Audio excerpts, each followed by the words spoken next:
Good morning, student of class 9th. Today we start a new chapter, chapter number 9, Force and Laws of Motion. Let's start the chapter. You know that what is force? Force. A pull or push is called force. जब हम आपने देखा होगा कि जब हम किसी चीज़ को खींचते हैं या ढकेलते हैं, ठीक है, तो उस पर हम एक फोर्स लगाते हैं, ठीक है, या हम ये कह सकते हैं कि किसी चीज़ को खींचना या धक्का मारना क्या कहलाता है? फोर्स कहलाता है. तो अ पुश और पुल इज कॉल्ड फोर्स. ठीक है, अब हम पढ़ेंगे कि इस फोर्स के कारण क्या क्या चेंजेस आते हैं. Changes due to force. Change in position. Position यानी कोई रेस्ट में है तो मोशन में आ जाएगा, मोशन में है तो रेस्ट में आ जाएगा. Due to force an object changes its position of object. अब क्या होता है, फोर्स के कारण हम किसी भी ऑब्जेक्ट की पोजीशन को भी चेंज कर सकते हैं. जैसे एग्जांपल के लिए एक फुटबॉल थी जो कि रेस्ट में थी, एक फुटबॉलर ने आके उस पर किक मार दी. किक मारना यानी उस पर फोर्स लगाया है ना, फोर्स एक्सर्ट किया, तो वो क्या होगा, बॉल आगे को चली जाएगी, है ना. यानी जो बॉल रेस्ट में थी हमने फोर्स लगाया तो वो मोशन में आ गई. ठीक है, तो चेंज हुआ फोर्स के कारण. आगे देखते हैं. Change in direction. Due to force an object changes the direction of object. Force की वजह से हम किसी ऑब्जेक्ट की डायरेक्शन भी चेंज कर सकते हैं. जैसे after ball striking in bat the direction of ball changes. देखिए, आपने देखा होगा जो वो होता है बॉल्स, जो बॉल फेंकता है, बॉलर जो होता है वो सामने से बॉल बैटमैन को बॉल फेंकता है ना, और बैटमैन क्या करता है, उसको बैट से हिट करके उसकी डायरेक्शन को चेंज कर देता है, उसको अपोजिट डायरेक्शन में हिट कर देता है. तो यानी हिट करने से क्या हुआ, उस पर एक फोर्स एक्सर्ट हुआ, और फोर्स एक्सर्ट करने की वजह से क्या हुआ, उसकी डायरेक्शन चेंज हो गई, है ना. ऐसा होता है ना, आप लोगों ने गेम खेला होगा, तो क्या हो रहा है, फोर्स एक्सर्ट करने की वजह से डायरेक्शन में चेंज आ रहा है. तो हम ये कह सकते हैं कि फोर्स की वजह से डायरेक्शन भी चेंज होती है. Next, change in dimension. अब डायमेंशन की भी चेंज होते हैं, ठीक है, फोर्स की वजह से डायमेंशन भी चेंज होते हैं. ड्यू टू फोर्स एक्सर्ट, ये एक्सर्ट है on A object changes is direction of object. अब अगर हम किसी ऑब्जेक्ट पे फोर्स लगाए, ठीक है, चाहे वो पुश का हो या पुल का हो, तो वो क्या करता है, उसकी डायमेंशंस को भी चेंज कर सकता है. ये डायरेक्शन नहीं आएगा, यहाँ पे डायमेंशंस आएगा, है ना. जैसे अगर हम क्या करें, हम किसी स्प्रिंग को खींचे दोनों साइड से, किसी स्प्रिंग की दोनों एंड से उसको खींचे, तो क्या होगा, उसकी डायमेंशन चेंज हो जाएगी, वो स्प्रिंग लंबी होती चली जाएगी, है ना. तो इसको हम बोल सकते हैं कि चेंज इन डायमेंशन. नेक्स्ट है चेंज इन शेप. शेप में भी चेंज आता है. अगर हम किसी ऑब्जेक्ट पे फोर्स लगाते हैं, ठीक है, तो हो सकता है उसकी शेप भी चेंज हो जाए. जैसे कि आपने देखा होगा, आपने अपनी मम्मी को रोटी बनाते हुए देखा होगा, जब वो आटा गूंद कर, आटा जो लेती है वो छोटी छोटी पेड़ियों में लेती है ना, छोटे छोटे बॉल्स में लेती है, व्हीट बॉल्स में, राइट. अब वो क्या करती हैं, बेलन से, जो बेलन होता है उससे फोर्स लगाती हैं डो पर, और वो किस में हो जाती है, रोल हो जाती है चपाती शेप में, रोटी शेप में. तो उसकी चेंज भी हम वो शेप भी हम क्या कर रहे हैं, चेंज कर रहे हैं. ठीक है, तो ये होता है फोर्स की लगने के कारण. तो अभी हमने पढ़ा कि फोर्स क्या होता है. What is force? Force is a pull और पुश. मतलब पुल और पुश करने को ही हम फोर्स कहते हैं. फिर हमने देखा कि फोर्सेस के कारण क्या क्या चेंजेस आ सकते हैं. तो सबसे पहले हमने पढ़ा चेंज इन पोजीशन, फिर हमने पढ़ा चेंज इन डायरेक्शन, फिर हमने पढ़ा चेंज इन डायमेंशन, फिर हमने पढ़ा चेंज इन शेप. तो ये था हमारा आज का पहला टॉपिक. आगे चलते हैं अपने टॉपिक पे. देखिए, आपको पिक्चर पे दिखाई दे रहा है, ये कैसे बच्चा ट्रॉली को आगे की ओर ढकेल रहा है ना.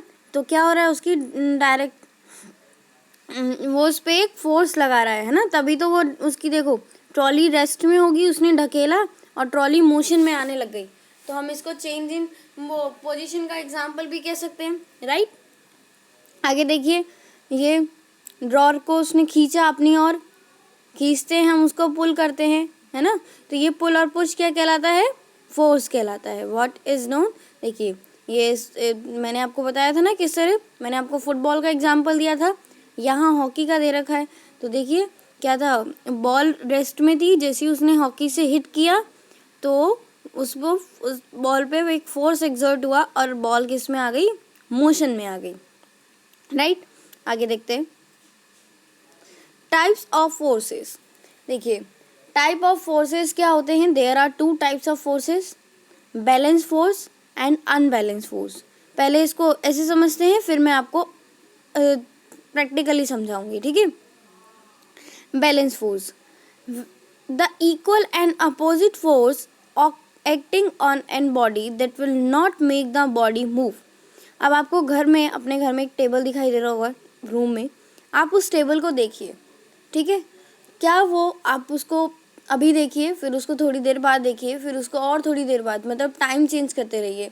तो देखिए जब तक आप उस पर एक फोर्स एक्सर्ट नहीं करेंगे, ठीक है, वो रेस्ट में ही रहेगा, उसी जगह पे रहेगा जब तक हम उसे खुद नहीं हिलाते, है ना। तो इट मीन्स क्या है, उस समय उस ऑब्जेक्ट पे एक बैलेंस्ड फोर्स वर्क कर रहा है, ठीक है, एक बैलेंस फोर्स वर्क कर रहा है। या हम इसको ऐसे भी समझ सकते हैं कि मान लीजिए एक बॉक्स है, उसको कोई पर्सन वन उसको खींच रहा है, फिर सामने से अपोजिट डायरेक्शन से पर्सन टू उसको खींच रहा है, नीचे से उसको फ्रिक्शन फोर्स मिलेगा, ऊपर से उसको ग्रेविटेशनल फोर्स मिलेगा।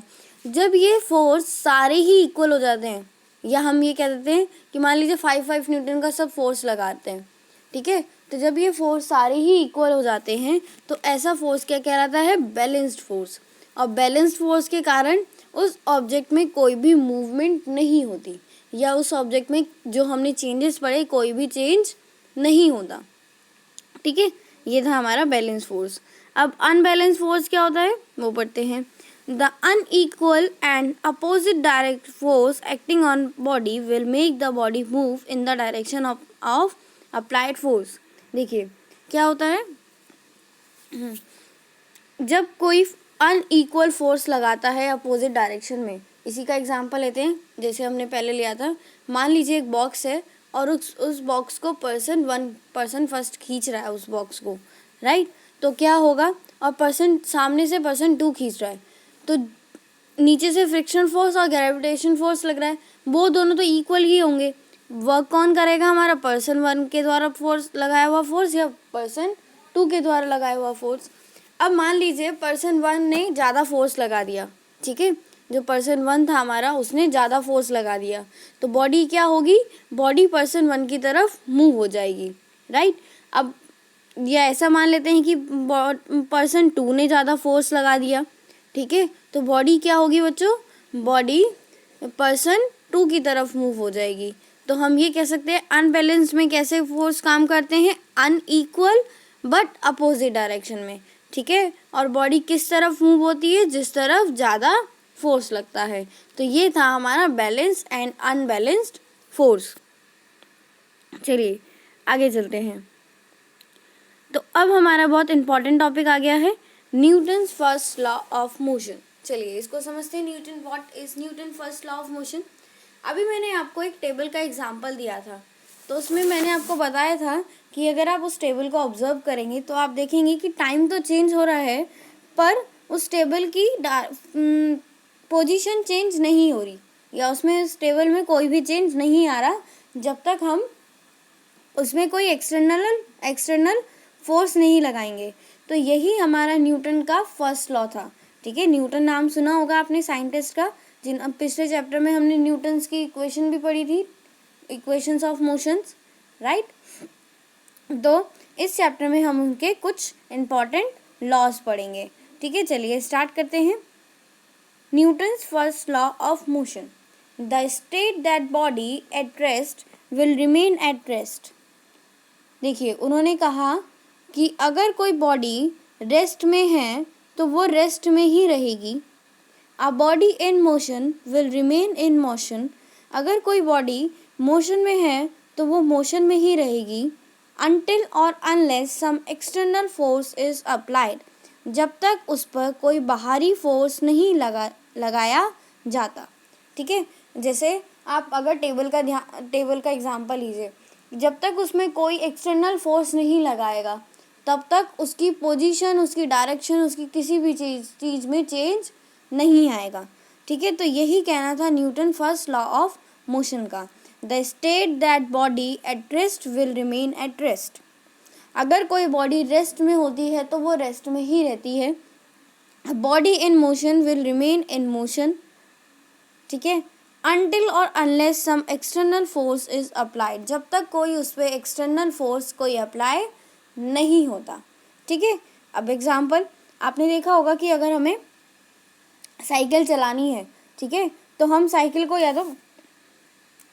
क्या करते हैं, साइकिल अपने आप मूव नहीं होती, तो हमें फोर्स अप्लाई करना पड़ता है उसके पैडल पे, है ना। हम उसके पैडल पे फोर्स अप्लाई करते हैं तब जाके वो साइकिल चलना शुरू होती है। तो यानी अगर कोई साइकिल रेस्ट में है तो वो जब तक रेस्ट में रहेगी जब तक हम उसको एक्सटर्नल फोर्स ना लगाएं।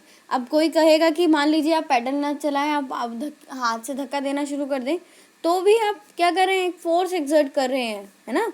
जो उसकी अगर पोजीशन में चेंज आ रहा है धक्का देकर, तो वो भी तो एक फोर्स है। ठीक, आगे देखते हैं। Similarly if we need to change direction of car, अगर हम किसी कार की डायरेक्शन को चेंज करना चाहते हैं तो हम किस पर फोर्स अप्लाई करते हैं, उसकी स्टीयरिंग व्हील्स पे, है ना। तो क्या होता है इसकी स्टीयरिंग व्हील्स पे हम एक फोर्स अप्लाई करते हैं तब जाके कार की डायरेक्शन चेंज हो जाती है। अब ये आपको समझ में आया कि what is first law of motion. अब इससे एक बहुत इंपॉर्टेंट टॉपिक निकलने आता है। पहले आप एग्जांपल समझिए। मान लीजिए आप दो भाई बहन खेल रहे हैं आपस में। ठीक है, भाई अपनी बहन को खींच के ला रहा है, खेल में वो एक दूसरे को खींच रहे हैं, तो भाई अपनी बहन को खींच के ला रहा है। तो क्या होगा बच्चों कि बहन जब खेल रही होगी तो वो कोशिश करेगी कि वो उसको ना खींच पाए, है ना। यानी जो फोर्स एक्सर्ट हो रहा है ब्रदर के द्वारा, वो सिस्टर उस फोर्स को अपोज करेगी। ठीक है, और उस अपोजिट फोर्स को या जो फोर्स जो अपोज हो रहा है उसको क्या कहते हैं हम, इनर्शिया। तो इसमें नेक्स्ट टॉपिक आप क्या पढ़ने जा रहे हैं, इनर्शिया। What is inertia. देखिए, अब जब कोई ऑब्जेक्ट रेस्ट में होती है ना, तो वो कोशिश करती है कि वो रेस्ट में ही रहे। पर जब हम उस पर एक एक्सटर्नल फोर्स लगाते हैं तो क्या होता है, उसके अंदर एक फिनोमिना होता है, या हम ये कह सकते हैं उसके अंदर भी एक फोर्स होता है जो उस फोर्स को क्या करता है, अपोज करता है। ठीक है, उस फोर्स को रेजिस्ट करता है कि नहीं, मुझे ये फोर्स नहीं चाहिए। तो उसी फोर्स को हम क्या कहते हैं, इनर्शिया। समझ में आया। The factor that is responsible behind it or any change is called inertia. जो इस चेंज के पीछे जो फैक्टर है वो क्या कहलाता है, इनर्शिया। आगे पढ़ते हैं इनर्शिया के बारे में। चलिए स्टार्ट करते हैं inertia. What is inertia. Inertia is a property that resist the change in body by itself. ये एक ऐसी प्रॉपर्टी है जो चेंज को क्या करती है, रेजिस्ट करती है। रेजिस्ट करना मतलब नकार देना, कि नहीं, उसको अपने आप में कोई चेंज नहीं चाहिए। तो ये अलग अलग टाइप्स के होते हैं, पढ़ते हैं types of inertia. There are main 3 types of inertia. इसके 3 मेन टाइप्स होते हैं, वैसे और भी होते हैं पर मेन 3 टाइप्स होते हैं इनर्शिया के।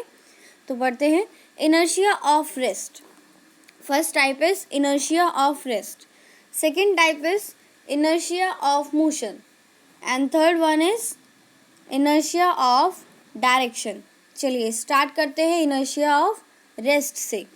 Inertia of rest is ability of body to change the state of rest on its own.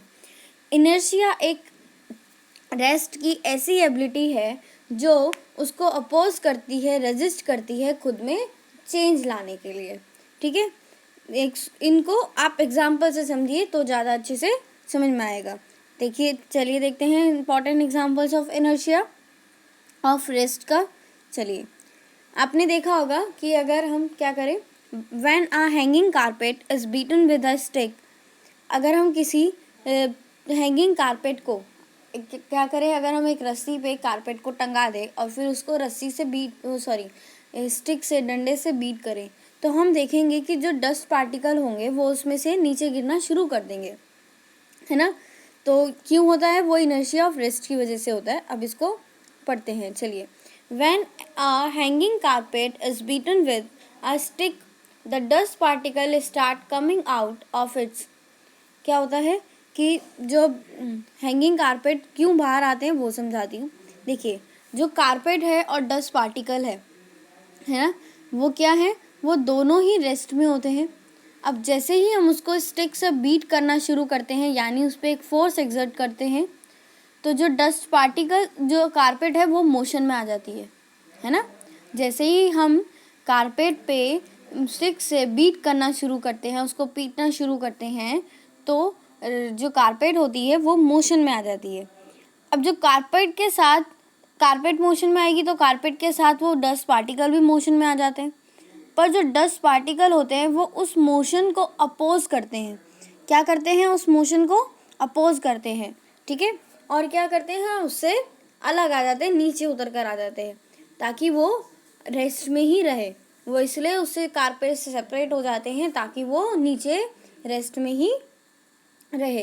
तो यही हमारा होता है इनर्शिया, ठीक है। इनर्शिया क्या होता है कि मतलब वो एक अपोज फोर्स लगाता है, या ये कहते हैं कि जो हम उसको फोर्स लगा रहे हैं जिसकी वजह से उसमें चेंजेस आ रहा है, उसको रजिस्ट करता है, ठीक है। तो समझ में आया आपको।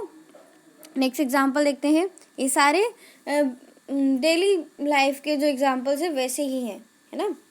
आपने देखा होगा कि अगर हम ब्रांचेस को शेक करें, ट्री के ब्रांचेस को शेक करें, तो जो लीव्स और फ्रूट्स होते हैं वो भी नीचे गिरकर आ जाते हैं।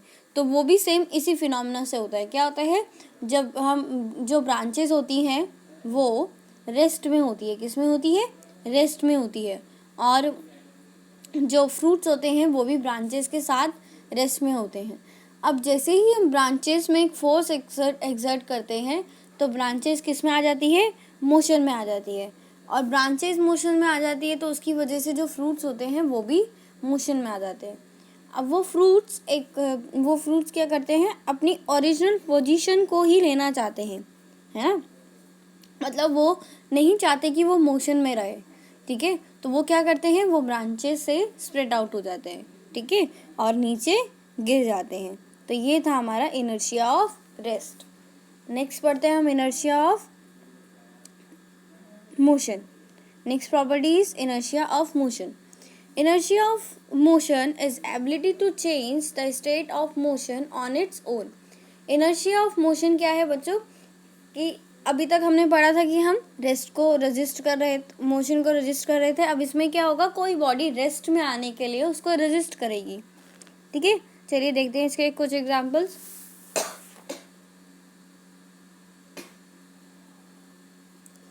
When the passenger of bus attempt to a jump out of the moving bus। अब आपने देखा होगा कि कुछ जो पैसेंजर्स होते हैं, जब वो चलती हुई बस में से, या कोई जो लोग होते हैं जो चलती हुई बस से उतरते हैं, तो वो कुछ देर तक उस बस को पकड़ कर चलते हैं, है ना। अगर वो डायरेक्ट उतर जाएंगे ऐसे ही और उसको पकड़ कर चलेंगे नहीं तो वो गिर सकते हैं। अब क्या होता है, चलिए पढ़ते हैं। इसके पीछे किसका काम है, इनर्शिया का काम। देखिए, अब क्या होता है कि जब हम बस में बैठे हुए हैं, ठीक है, बस में बैठे हुए हैं, तो हम बस मोशन में है, तो बस के साथ हम कांटेक्ट में है, डायरेक्ट कांटेक्ट में है हम बस के साथ। तो भले ही हमें नहीं लगता पर हमारी बॉडी भी बस के साथ ही मोशन में होती है, ठीक है। अब क्या है, जब हम बस के साथ मोशन में हैं और हम बस से एकदम बाहर निकल जाए तो हमारी बॉडी तुरंत रेस्ट में आ जाती है, और जो कि बॉडी उस रेस्ट को रेजिस्ट करती है, ठीक है। जैसे ही वो बॉडी उस रेस्ट को रेजिस्ट करती है तो क्या होता है, हम फॉरवर्ड डायरेक्शन में गिर जाते हैं, ठीक है। तो क्या हो जाता है, हम फॉरवर्ड डायरेक्शन में गिर जाते हैं। तो इसलिए क्या करते हैं, जो लोग चलती बस से, वैसे उतरना नहीं चाहिए, पर जो लोग चलती बस से उतरते हैं या चलती बस में चढ़ते हैं, तो आपने देखा होगा कि वो कुछ देर तक बस को पकड़ कर चलते हैं, फिर वो उस पर चढ़ते हैं, है ना, ताकि जो उनकी बॉडी है वो एकदम रेस्ट में या एकदम मोशन में ना आए, जिससे वो उनको चोट नहीं लगेगी। तो ये था हमारा इनर्शिया ऑफ मोशन का एग्जाम्पल। इसमें मैं आपको एक एग्जाम्पल और देती हूँ। आपने देखा होगा कि जब हम बस में जैसे बस चल रही है, ठीक है, तो हम सब क्या है, बस चल रही है, बस मोशन में है, तो हम सब बस के साथ कांटेक्ट में है, ठीक है। तो कांटेक्ट में हमारे लेग्स होते हैं, तो यानी लोअर पार्ट जो होता है हमारे साथ बस के साथ वो मोशन में होता है, राइट। तो हम लोग मोशन में होते हैं, ठीक है। अब क्या हुआ, बस वाले ने सडनली ब्रेक अप्लाई कर दिया, सडनली अचानक से ब्रेक लगा दिए, तो क्या होता है, आपने देखा होगा कि हम फॉरवर्ड डायरेक्शन में गिर जाते हैं। क्यों? क्योंकि जब बस मोशन में थी तो उसके साथ हमारी बॉडी भी मोशन में थी। अब जैसे ही अचानक से ब्रेक अप्लाई हुआ तो क्या हुआ, हमारी बस रेस्ट में आ गई, और बस रेस्ट में आएगी तो हमारी बॉडी भी रेस्ट में आएगी। तो उस रेस्ट को हमारी बॉडी ने रेजिस्ट किया और वो क्या है, वो मोशन में ही रही, तो हम अचानक आगे को गिर पड़ते हैं या आगे को हो जाते हैं, है ना। ऐसे ही होता है ना, जब अचानक ब्रेक अप्लाई होते हैं गाड़ी में भी या बस में भी, तो हम फॉरवर्ड डायरेक्शन में मूव हो जाते हैं। चलिए आगे बढ़ते हैं, इनर्शिया ऑफ रेस्ट, ठीक है। इसमें पढ़ेंगे inertia of direction. Inertia of direction is ability of body to change the direction of motion on its own. अब क्या है, जैसे इनर्शिया में क्या होता है बेटा, कि डायरेक्शन में क्या होता है कि वो खुद से अपनी डायरेक्शन चेंज करने में अपोज करती है, ठीक है। उसको एग्जांपल से समझते हैं। मान लीजिए, अब क्या कर देते हैं, एक स्टोन लेते हैं, कंसीडर अ स्टोन, उसको एक धागे से बांध देते हैं और अब उस धागे को गोल गोल घुमाना शुरू कर देते हैं। तो आप देखेंगे कि जो धागा होगा वो जो स्टोन होगा वो धागे के साथ साथ गोल गोल घूमना शुरू हो जाएगा। अब जैसे ही उसको रिलीज करेंगे धागे को, तो वो गोल गोल घूमता हुआ नहीं जाएगा, वो टेंजेंशियली सीधा निकल जाएगा, है ना। ऐसे होता है ना। तो क्यों हुआ, देखिए, जब वो गोल गोल घूम रहा था यानी उसकी मोशन किस में थी, सर्कुलर मोशन डायरेक्शन में थी, ठीक है। पर जैसे ही स्टोन की भी और धागे की भी, पर जैसे ही हमने उसको रिलीज किया तो जो स्टोन है उसने उस डायरेक्शन का अपोज करके उसके दूसरे डायरेक्शन को चेंज करके भाग गया, ठीक है। ऐसे ही होता है। तो आपने या फिर दूसरा एग्जांपल लीजिए, आप क्या करें, आपने देखा होगा कि जब बरसात होती है ना, तो साइकिल में जो वाटर ड्रॉपलेट्स आती है साइकिल के टायर्स में, साइकिल का टायर कैसे घूमता है, सर्कुलर मोशन में, सर्कुलर पाथ में, है ना। और जो साइकिल के टायर पे जो वाटर ड्रॉपलेट्स आती हैं वो टेंजेंशियली ऊपर को जाती है ना, सीधे जाती है, ऐसे गोल गोल घूमती नहीं है उसके साथ, ठीक है। तो ये थे हमारे इनर्शिया ऑफ डायरेक्शन का एग्जाम्पल। आई होप आपको आज के टॉपिक समझ में आए होंगे। ये टॉपिक बहुत इंपॉर्टेंट है, एग्ज़ाम के रिलेटेड भी और नेक्स्ट टॉपिक पढ़ने से भी रिलेटेड, ठीक है। Thank you.